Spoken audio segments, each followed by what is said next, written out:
Olá, pessoal do segundo ano, tudo jóia com vocês? A nossa aula de hoje é sobre fotossíntese. A nossa habilidade para relacionar as funções vitais das células aos seus respectivos componentes. A nossa unidade temática é organelas celulares e o processo de obtenção de energia pelos seres vivos. A gente vai falar de fotossíntese e um pouquinho de respiração celular.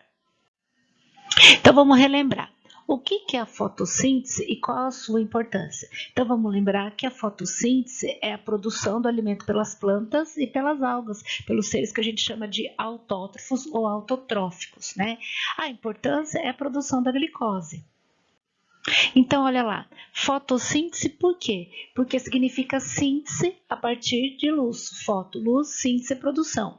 Então, os organismos que são fotossintetizantes, eles absorvem energia em forma de luz, essa energia que vem do sol, e vão a transformar em energia química. Qual que é a importância? É produzir açúcar, que é energia, né, para as plantas e para as algas. E a água e o gás oxigênio também é produzido nesse processo.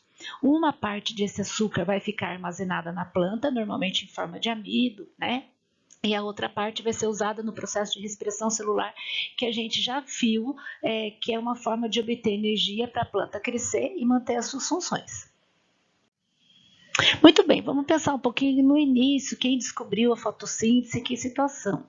Van Helmont, então ele teve uma hipótese que as plantas absorviam todos os nutrientes do solo. A gente sabe que elas utilizam a água e os sais minerais para realizar a fotossíntese. Então ele fez um experimento que ele ficou cultivando uma planta por 5 anos e regando só com água. Para crescer, então, ele constatou que a planta utilizava os nutrientes que tinham no solo e a água que ele colocava. Esse é super interessante. O nome desse carinha aqui é Joseph Priestley, é um químico, teólogo, educador, teórico político. Ele fez um experimento muito interessante. Olha só, ele pegou uma campânula, quer dizer, um lugar totalmente fechado, colocou um ratinho e a velhinha. Percebeu que depois de algum tempo, a velhinha apagou e o ratinho morreu. Por que que isso acontece? Porque todo o oxigênio que está aqui dentro, ele foi consumido tanto pelo ratinho quanto pela vela, né? Porque o oxigênio alimenta o fogo. Quando ele colocou a vela acesa, o ratinho lá dentro e uma plantinha, mesmo tendo passado algum tempo, a vela permaneceu acesa e o ratinho sobreviveu. Por quê? Então, aquilo que intrigou, né? O que acontecia com a planta que mantinha o rato vivo e a vela acesa? Então, quer dizer que alguma coisa que a planta fazia que produzia oxigênio e que manteve o ratinho vivo lá dentro, né? Claro que a vela ficou acesa até acabar todo o pavio, mas que a manteve acesa pela produção do oxigênio. Muito bem, vamos fazer uma visão geral da fotossíntese. Aqui a gente tem uma célula, vamos lembrar, uma célula vegetal, né? Olha o núcleo, olha o vacúolo, e aqui o que interessa nesse momento para a gente, olha só, os cloroplastos, que são organelas exclusivas das plantas, né, das células vegetais. O cloroplasto aqui bem aumentado. Por que a gente está falando do cloroplasto? Porque o cloroplasto tem a clorofila, que é o pigmento verde, que permite a absorção de luz para que a fotossíntese ocorra. Cada moedinha dessa aqui é chamada de tilacoide e esta região aqui é chamada de estroma dentro do cloroplasto. Por quê? Porque a gente vai falar das etapas da fotossíntese de uma maneira bem resumidinha para você não ficar doido aí. A gente sabe que tem a fase clara e a fase escura que acontece. Então, uma vai acontecer dentro do tilacoide, que é dentro do cloroplasto, que é toda essa estrutura, e a outra que acontece dentro do estroma, tá joia? Vou resumir bem simplesinho para que você possa entender. Então, ó, bem resumidinho. A fase fotoquímica, então, que vai acontecer na presença de luz, então chamada de fase clara, ela acontece no tilacoide. Lembra das moedinhas? Então, nesse momento, eu preciso ter absorção de luz, eu vou ter aí a questão da absorção de água, lembra que a planta tira água, né? E por várias reações químicas que vão acontecer, eu vou ter a produção de energia e vou ter a produção do O2, do oxigênio.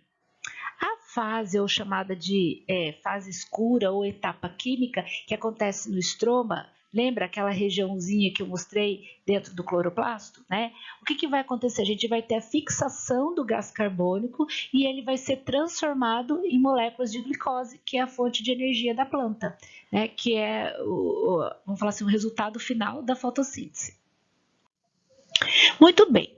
Fiz de uma maneira bem resumida para que você lembre e agora a gente vai ver quais os fatores que podem influenciar o meu processo de fotossíntese, ou seja, fazer a fotossíntese acontecer mais rápida. Então, claro, se ela absorve luz, conforme a minha quantidade de luz, ela vai alterar a velocidade da fotossíntese. Então, observe o gráfico aqui, ó. A taxa da fotossíntese ela vai aumentando à medida que eu aumento a intensidade de luz. Ou seja, se uma planta estiver lá no escuro, ela não vai realizar fotossíntese. À medida que eu aumento a quantidade de luz, a fotossíntese também vai aumentar. Então, se eu oferecer um montão de luz, eu vou ter uma planta que vai fazer bastante fotossíntese, até um certo ponto.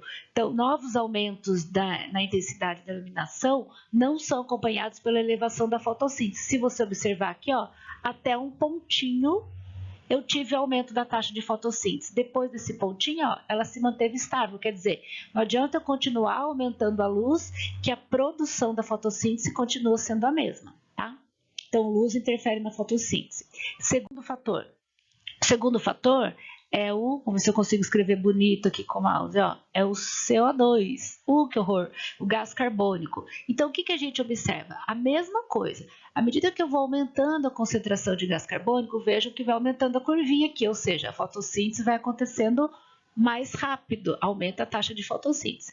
Só que quando chega aqui, ó, perto do 0,3%, que é a concentração do ar atmosférico, né, que a gente tem de gás carbônico na atmosfera, para de aumentar a taxa de fotossíntese. Ou seja, ele chega até esse ponto, então não adianta eu fornecer mais gás carbônico, que não vai aumentar nem vai diminuir. Então ela vai se manter estável. Isso porque tem uma saturação das enzimas, ou seja, todas as enzimas que estão aqui já estão sendo utilizadas. Então não vai ter mais molécula, mais enzima para que consiga pegar novas moléculas de carbono. Então não aumenta mais a velocidade da fotossíntese. E o último fator é a temperatura. Então o que acontece? Quando a gente aumenta a temperatura, a gente também aumenta a taxa de fotossíntese. Só que essa taxa ela vai em torno dos 30 até os 35 graus. As taxas de fotossíntese, se você passar de 35 graus, ela vai diminuir. Então não adianta eu aumentar mais. Se você olhar pelo gráfico, ó, aumenta a taxa de fotossíntese.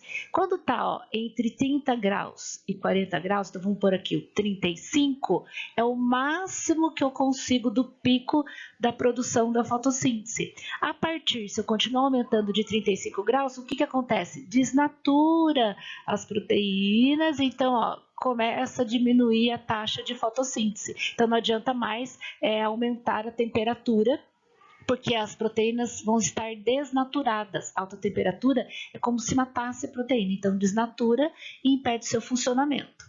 Então a gente não pode esquecer na aula de hoje o que é fotossíntese, que ela tem aquelas duas etapas, uma que acontece na fase clara e na fase escura, e os fatores que influenciam a taxa da fotossíntese. Lembra? A luz, a temperatura e a concentração do gás carbônico. Até mais, pessoal!